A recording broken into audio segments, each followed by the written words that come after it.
Hello, all. So I am here with Dr. Uma Naidoo, and she is the Director of Nutritional and Metabolic Psychiatry at Massachusetts General, as well as being a best-selling author and a trained chef.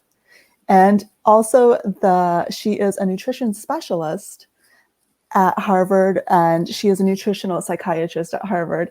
So Uma, did I get that correct, or did I butcher it? No, not at all. You got that correct. I founded and direct the First Clinical Nutritional Psychiatry at an academic teaching center in the US, and that's really where I do some of my work. Okay, perfect. So I know a lot of you have been looking forward to this live, and I'm really excited to be here as well. So if you have questions, please feel free to utilize the chat. If you'd like to say where you are watching from, please feel free to do that as well. We always love seeing our international audience. And as for myself, I'm Olesya Luraschi. I'm the head of marketing at the Institute of Coaching. Some of you may know me from there, and I am really excited for this conversation. So, Dr. Naidoo, could we start with how you made the connection between nutrition and psychiatry? As a lot of you know, this is not necessarily something that has always been around, and this is not a connection that has always been so obvious. Absolutely. And, this is based not only on my personal interest and my background, but also on the burgeoning amount of research in the gut-brain axis, which is what my book is based on. The gut microbiome, it's no longer just a buzzword or something that we just want to speak about. There's actually really great scientific evidence linking the food-mood connection. Individuals who went to medical school a few decades ago wouldn't have been learning about the gut microbiome because it's really new research in the last decade and a half. So much so that there were probably between 2013 and 2017 about 13,000 new journal articles and publications on the research. And I think what's really cutting edge now is the gut microbiome research of the gut-brain axis in mental health. So I think that's super exciting. And for me, I had always been, I'd always loved food. I grew up around a family that was very centered in food, but also in science. I had Ayurvedic practitioners in the family and also several doctors. And there was always this conversation that was ongoing. So for me, coming from a Hindu background where my grandparents, I skipped out of preschool, and I spent the time with my maternal grandmother, to whom my book is dedicated, because my mom was in medical school. But to my grandparents, I learned meditation, yoga, I watched my grandma cook, fresh, healthy food. So I feel like a lot of that was something I absorbed naturally from my environment. So when I came to be a prescriber in my career or was learning psychopharmacology, I really felt there needed to be more tools in the toolbox. And a particular patient moment really brought that point home around translating information to someone who can then make a lifestyle change. Yeah, I know your story well because I've read your book. So if anyone is interested in hearing more, I highly encourage you to get Dr. Naidoo's book.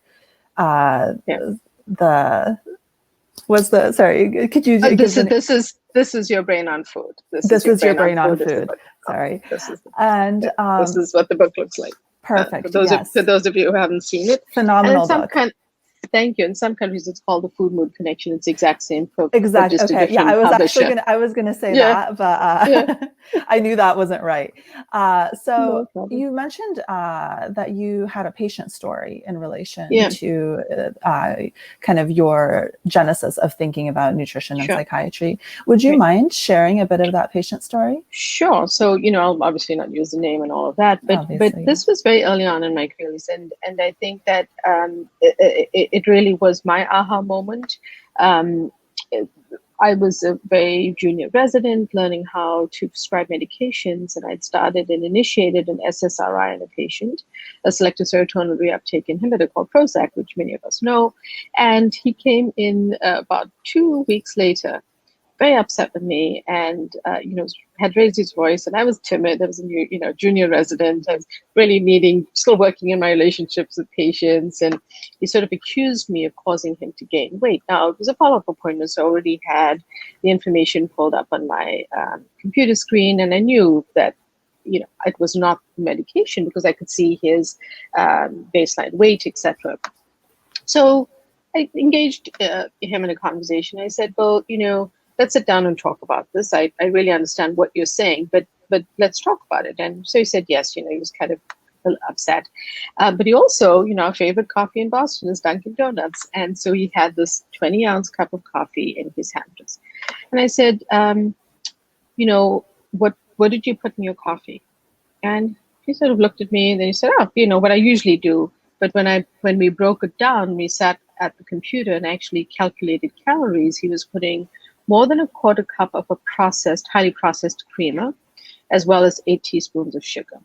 And translating that information for him became my aha moment, because as I spoke to him and I explained that these were empty calories he was taking in, his eyes lit up, because it was as though a penny dropped, because he could see that this is a simple habit he could change because he had that information. He had just been drinking his coffee and he tolerated caffeine well, it didn't bother him. And he probably, if I recall correctly, had 1.5 of those 20 ounces a day. So you can imagine how those added up. But what it taught me was not so much counting calories as much as translating nutritional information to someone who could then make a lifestyle change. The good news is we had a very, very positive therapeutic relationship thereafter, because he really wanted to make a change. And the moment that he started to see a little bit of weight loss and feeling emotionally better, it wasn't just one thing. He wanted to do more. And that really got me thinking about the power of translating information, especially in nutrition, where most medical schools just don't cover enough in nutrition. And doctors really aren't well trained to talk about nutrition. So it's a gap. Yeah, definitely agree. So as you know, our community consists of mostly coaches, and we work more with the positive side of things, in which we help individuals who are typically don't typically have a mental illness and are trying to meet a goal, are trying to build a skill, are trying to perhaps build a strength. How would you say nutrition relates to individuals working in the coaching space in helping their clients achieve higher performance? It's interesting, Lisa. The way that I'll explain this, there are sort of two parts to this answer. The way that I'll explain this is that my book was released during the pandemic, and that was as an author, a debut author, but blood, sweat, and tears into a book, you feel very disappointed with that because everything was canceled. But it really taught me something. It taught me that people were hungry for this information, and that people started to view the book as a guide. And even individuals who are not necessarily having a diagnosed illness were suffering in some form because of the pandemic, because of all the things we've been through in the last year and a half. And they were looking to it as a way to really improve their eating, or think about how can they deal with their sleep better. People are suffering a lot with insomnia, so much so that people are calling it coronasomnia. So it taught me that a few things that I also have seen clinically. Not everyone, as a practicing psychiatrist, not everyone falls into a DSM-5 diagnosis. There are many people who I'm so sure coaches may be seeing who are not having a diagnosis, but have symptoms. They're not feeling well in a certain way, and they want to look for tools to feel physically better, to work on many different skills in their lives with a coach. And I think that is where it has helped me understand that not only do we know from the literature and from research that our metabolic health and our physical health are so key, as well as information in mental illness, that nutrition becomes an important lifestyle factor that any one of us should be thinking about at the very least. None of us is perfect. It's not about judging one another and saying eat this and don't eat that, because that just gets us into diet wars in this country. But we can actually offer tools to individuals who want to feel better. And that's why I think nutrition can be a very important key. And I do obviously think that studying nutrition makes a difference. But at the same time, even guidelines that tap into lifestyle factors for that client of yours, encouraging exercise, encouraging mindfulness, and speaking about that mind-body connection.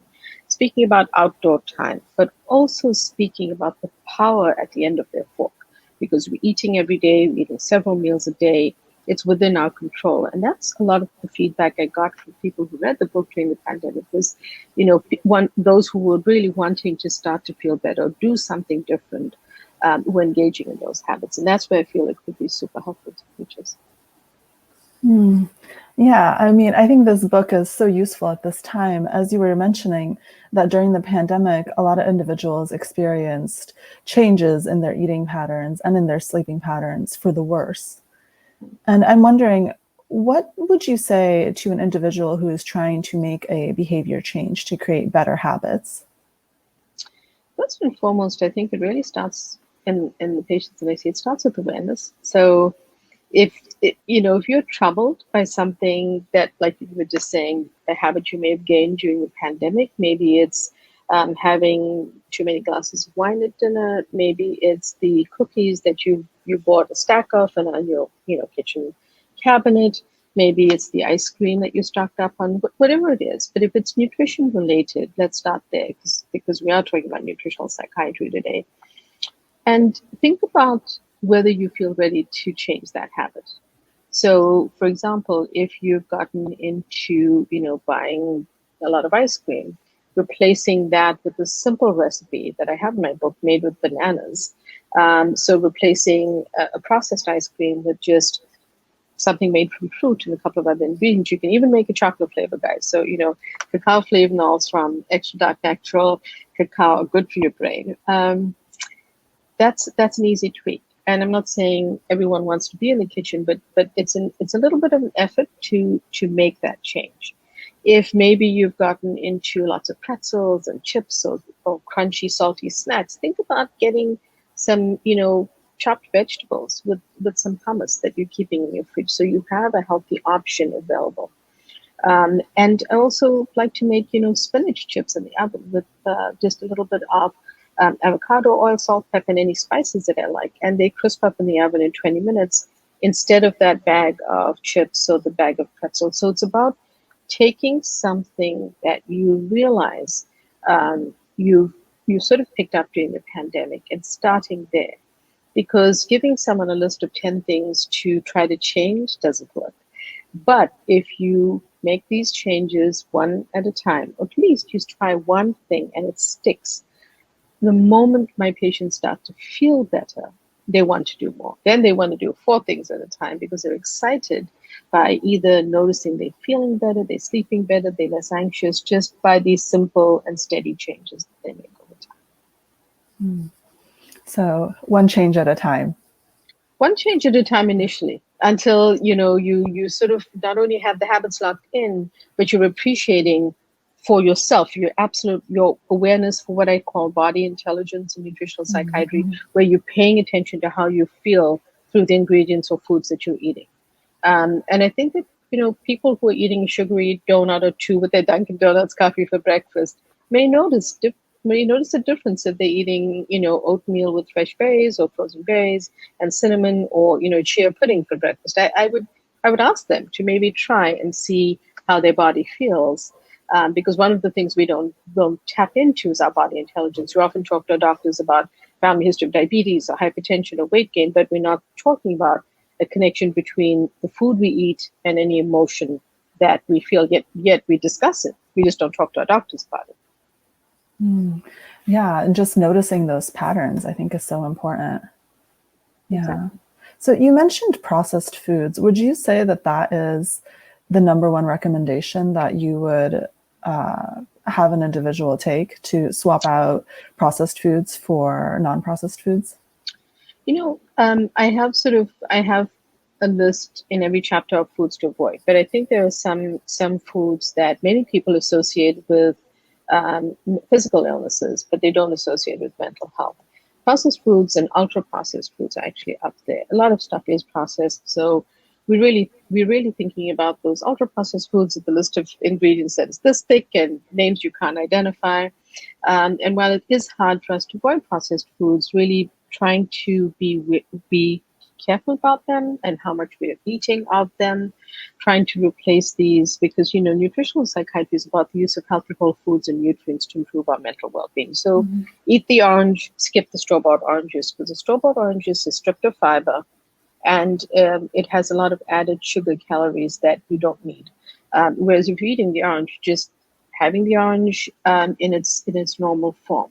So processed foods is one of them. Also processed vegetable oils, artificial sweeteners, and the unhealthy fats, trans fats, and then the junk foods and fast foods all sort of get lumped into a category of things that, if we're aware of them when we're eating them, maybe we should think, can I cut back? Can I eat a little bit differently?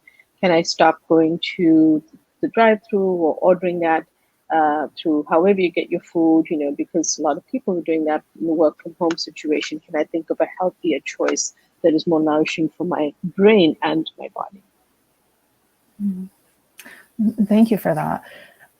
So I'm going to ask a bit of a simple question, but I think this is something that is important to discuss, because we all hear that processed food, sugar, etc., isn't ideal for our mental health or our physical health. But I'm wondering exactly why. And I think knowing why is really important in behavior change. So I'm wondering, could you give us a quick snapshot of what happens when an individual eats an orange versus drinks orange juice in relation to mental health? Absolutely. So, one of the things that people will often say to me is, well, I feel good when I eat that, doctor, what's wrong? And then I usually ask them, I'm sure you do feel good immediately after eating that sugary donut, but how do you feel several hours later, and how are you feeling in general? And this is because, foods that are high in simple carbohydrates, such as that sugary donut, increase insulin levels. And they allow more tryptophan, which is the natural amino acid building block for serotonin, to enter the brain, where it is converted to serotonin. So people do feel a calming, kind of nice effect when they eat that food. But, it is not, it's the chronic issue that we are concerned about, right? Because it is what makes those simple carbohydrates or those simple sugary donuts or those types of foods so addictive. But while they make you happy in the short term for those few minutes, they also cause elevated blood sugar levels that over time are eventually associated with things like brain atrophy and dementia. So, when it comes to the choices we're making, what I say is things that people consider comfort foods are actually discomfort for the brain, because ultimately in the long run, they're not the best for us. Just adding those simple sugars, those simple carbs into our diet becomes a problem, whereas replacing them with whether it's fresh or frozen whole vegetables, some fruit. My favorite are berries because they're lower glycemic, and in mental health, I have to be careful about the types of foods I recommend, because some people are struggling with the side effect of weight gain from medications or from their illness. So that's why one of my favorite foods is, blueberries, and because they are lower glycemic. So it's about finding that balance and understanding the impact of those foods compared to a complex carbohydrate, like a healthy, hearty vegetable that will break down much more slowly in your body. Okay, thank you. Thank you for that. I think our audience really appreciates that explanation and just having kind of that conceptualization of what happens. So we touched a little bit on stress and kind of stress eating. And I know that this is something that's been fairly common, especially in the past year, but even more so almost always with us humans. What would you say is the connection between stress and food? I think that it also goes back to the connections of how food makes us feel, because people almost get hooked into that immediate response to the food and forget that there's a long-term effect on their brain and their body. As I just described, it also is that immediate gratification of a food versus understanding that the long-term health benefits are not great. So I always say to people, if you've eaten something that you're less than happy about, just course correct with the next meal or the next snack. You have that ability. The power really is at the end of your fork. It's a choice you can make. in a similar way, with stress eating, part of it is how are we coping with the underlying stress? Like what else can we do? Can we drink a calming tea? Can we spend 10 minutes outdoors? Which, in 10 minutes, you can get 80% of the vitamin D that you need. Vitamin D will help your mood, it will help anxiety. Can we do an exercise class? Can we take a walk? Something that really not only helps to almost work through that stress, and in some ways distract ourselves, but get us away from what you're going to open and get from the fridge or the kitchen cabinet that may not be the best choice for you. Another huge one is hunger cues and thirst cues often overlap because of the location of those signals in the brain. And so one of the tips I say to people is drink a nice tall glass of cool water or just regular water when you're feeling hungry. And often that will stave off your hunger or that stress or that craving for at least 10 minutes to a half hour. So just some things to think about as options you can go through in your mind become important when it comes to stress eating. Yeah, kind of introducing new coping behaviors besides just food. Yeah. Besides just food, exactly, because you may be in that cycle where you're only choosing those potato chips and pretzels. Mm-hmm. You have them in your cabinet. Many people stocked up. We know this from statistics on processed foods during the pandemic. Processed food sales were hugely increased in the United States. So, more than just one of us has something in our kitchen somewhere or in our home that we probably don't want to be eating every day anymore. And, this may be a good time as things open up for us to be resetting. Thank you. So you mentioned in the beginning a patient story in which you had quite a bit of success introducing nutritional concepts to this patient and really helping him achieve a more positive mental health status.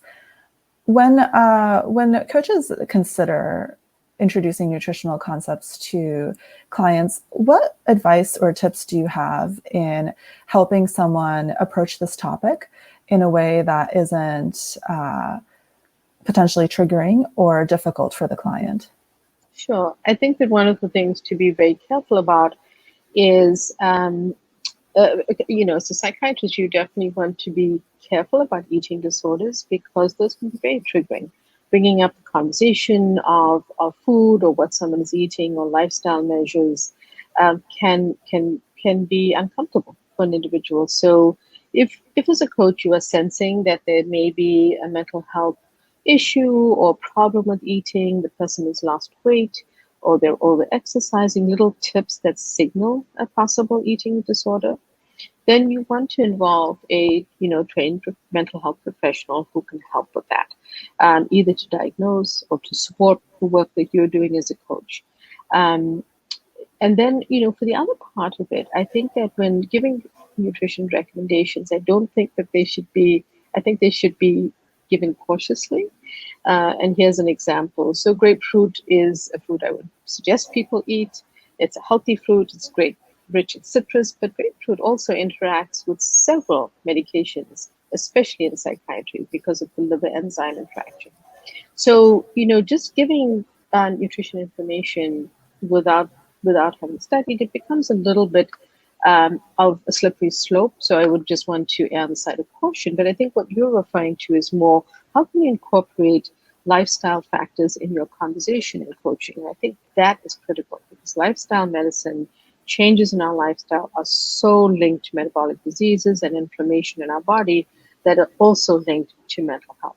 So that conversation could be something like, if you have ruled out an eating disorder, what meals are you eating? Are you focusing on healthy whole foods? One of the blogs I wrote on my website is about the 6 pillars of nutritional psychiatry. That's a great thing for coaches to start incorporating because it's really talking about food groups and it has tips on nutrition. But it's really, what can you, if you're telling me that you're worried about your weight and you want to get more active, here are some things I can talk to you about through the lens of lifestyle, if that makes sense. Definitely. And I just want to reiterate that Dr. Naidoo's book is also phenomenal for any questions you might have here. We have several questions in the chat, but I wanted to use our last few minutes to touch on a few trends that have been circling around in the nutrition space and get your take on them. So fasting and intuitive eating are two things that a lot of individuals are trying or talking quite a bit about, they've heard about. What is your take on these two nutrition trends? So I'm totally okay with this because I do think it really depends on the individual. More and more of my plans in nutritional psychiatry are really highly personalized now because it depends. I like to say the gut microbiome is like a thumbprint, so we really are mostly unique. And I feel that as with everything, discuss it with your physician because you may have some underlying condition that you don't know about, and you don't want to just try a certain form of eating without checking that your doctor thinks it's okay. Plus, your doctor knows what medications you're on, what supplements you're taking, etc. I think that intuitive eating and intermittent fasting are still being tested in the mental health space. But here are some things that will guide you or help you. For physical health, there's a great article in the New England Journal of Medicine in the fall of 2019, which looked at the data on intermittent fasting and fasting mimicking diets. And I think that showed us that these have some good positive benefits. I know that, with intermittent fasting, it increases leptin levels in the body. And leptin is a hormone related to our hunger cues. And what increased leptin can do is actually help us with an earlier feeling of satisfaction from meals. And intermittent fasting increases leptin. It can also help decrease sugar cravings. So I can see that as the research trends are moving forward, that we'll uncover more and more. Some of my patients anecdotally will tell me that, they have a lifting of some brain fog, have more energy. But I'd like to see more research in this area. I just feel that it is there's some good scientific evidence behind that, but it's not for everyone. And it's not nutrition and nutritional psychiatry is just not one size fits all. So I'd have to evaluate that individual, find out more about their eating patterns. Some people wake up hungry. Then you shouldn't be fasting. You should not be starving yourself till a certain hour to eat within a certain window. Then it's not for you. That's where body intelligence comes in as well. And same with intuitive eating. I think it's right. It's a great fit for the right individual, but it's not a one size fits all.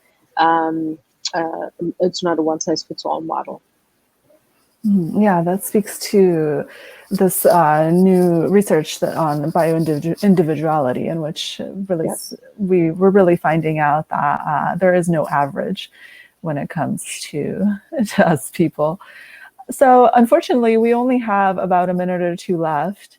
And if you like this conversation, I highly encourage you to also join Dr. Naidoo's webinar that we'll be having on September 7th here at the Institute of Coaching, in which she will present more on these topics and you can learn more and ask more questions. In addition, I want to end this live with one more question. Dr. Naidoo, if you could say one thing to the coaches out there, what would you say? I think understanding that this is a slow and steady process and not an instantaneous overnight plan. That guiding people around lifestyle factors, one of them being nutrition, is a careful process, and that you need to have patience with it and consistency. So I would say that, this work and this type of work is of interest to you, working slowly with your patients and understanding the science behind it so that you can guide them can be very, very fulfilling and productive, but it's not an overnight fix.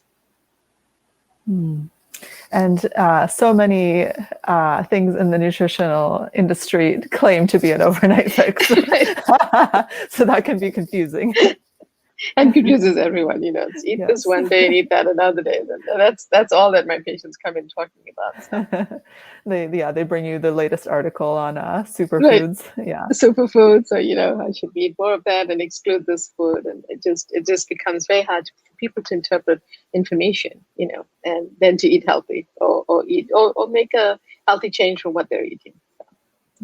That's why it's so amazing to have practitioners such as yourself to disseminate all of this information for us and really guide us in an industry that, as we said, it can be quite confusing and contrarian.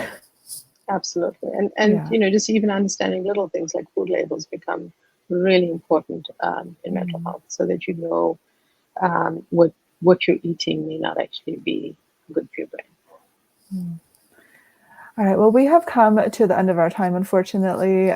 If you joined late, you can watch this as a replay via the same link. And we really encourage you to join us for that September 7th webinar. We hope to see you there. And Dr. Naidoo, thank you so much for being with us today. It's really been a pleasure.